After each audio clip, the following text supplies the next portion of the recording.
लेकिन पहले आज मंगलवार के बिग स्टॉक्स। डॉक्टर साहब स्टिंग आज बिग स्टॉक्स में कौन कौन से?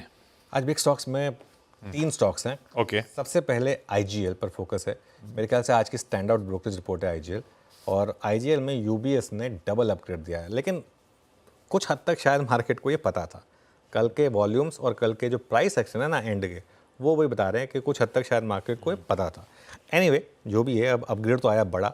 सेल से सीधा बाय, सेल से न्यूट्रल भी नहीं किया, सेल से सीधा बाय किया है।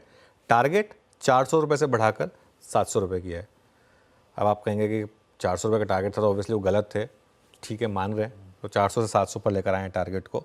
उनका ये मानना है कि इनऑर्गेनिक ग्रोथ की अपॉर्चुनिटी, मतलब आईजीएल आगे जाकर कोई एक्विजिशन कर सकता है, ये इनका मानना है, जो भाव में नहीं है। और इनको ये भी मानना है कि फंडामेंटल्स काफ़ी स्ट्रांग हैं, वॉल्यूम ग्रोथ एक्सपेक्ट कर रहे कि तेज़ होगी।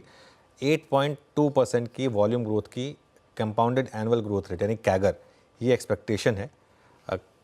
जो हमारे रिटेल व्यूअर्स उनको बता दूं, कैगर का मतलब होता है अगर आप 100 से 108 पर गए तो अगले साल आप 116 पे नहीं जाएंगे, 108 पे 8% ग्रो करेंगे, फिर उसके बाद उसके ऊपर 8% ग्रो करेंगे, तो ये कैगर का मतलब होता है।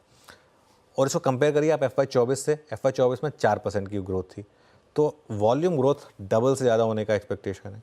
डबल से ज़्यादा अगर वॉल्यूम ग्रोथ होगी तो सोचिए आप EPS कितना ग्रो करेगा।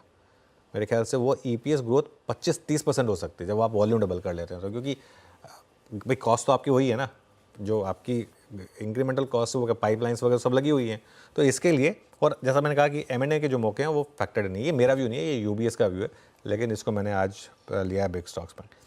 दूसरा बिग स्टॉक जो आज सुबह सुबह हमने स्टोरी ब्रेक की थी, स्पाइस जेट की। स्पाइस जेट का QIP लॉन्च हुआ है। 1500 करोड़ का बेस इशू है, 1500 करोड़ का ग्रीन इशू है। जब भी कोई बैंकर 1500 करोड़ प्लस 1500 करोड़ का इशू रेस करता है, उसका मतलब होता है कि 1500 करोड़ की डिमांड तो आ गई है, बाकी 1500 अगर डिमांड अच्छी रही तो वो लॉन्च कर देंगे। लेकिन ध्यान रखिए, ये स्टॉक पिछले 1 महीने में काफ़ी चला है, 38% करीब चला है। मैंने क्यों न्यूट्रल लिया है? 38% ये स्टॉक 1 महीने में चला है क्योंकि ये एक्सपेक्टेड था कि फंड रेजिंग होगी, और फंड रेजिंग ध्यान रखिएगा 61 रुपये पे हो रही है।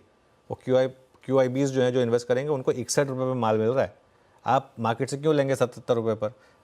ऑब्वियसली लोग इसलिए लेते हैं कि भाई QIB में 2-3 अच्छे नाम आएंगे, ये मुझे पता है, तो इसके लिए। लेकिन इसका मतलब ये नहीं है कि आप उसको चेज करें ब्लाइंडली। हो सकता है ये स्टॉक एक बार के लिए आपको 80 से 85 का लेवल दिखा दे, ठीक है, लेकिन मेरा ये मानना है कि एक तो इक्विटी डायल्यूशन बहुत बड़ा है यहाँ पर, और दूसरा ऑपरेशनल परफॉर्मेंस अभी भी खराबी है।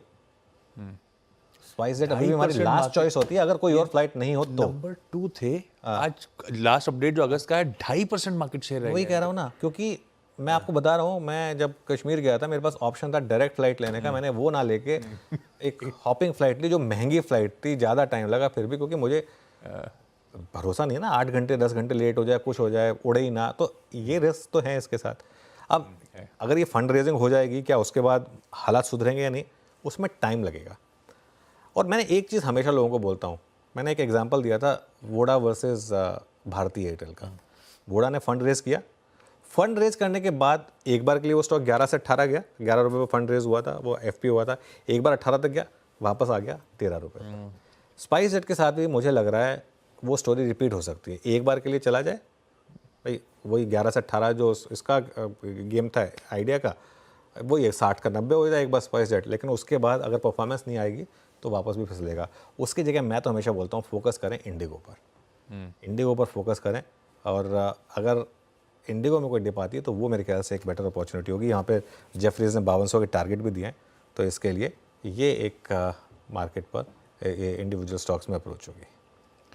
ओके, IGL रडार पे, स्पाइस जेट रडार पे, ये आज के बिग स्टॉक्स की लिस्ट आपकी स्क्रीन्स पर भी आ जाएगी। और उससे बेहतर विकल्प अगर डिप्स आ रहे हैं तो इंटरग्लोब एविएशन पे दाव लगाया जा सकता है।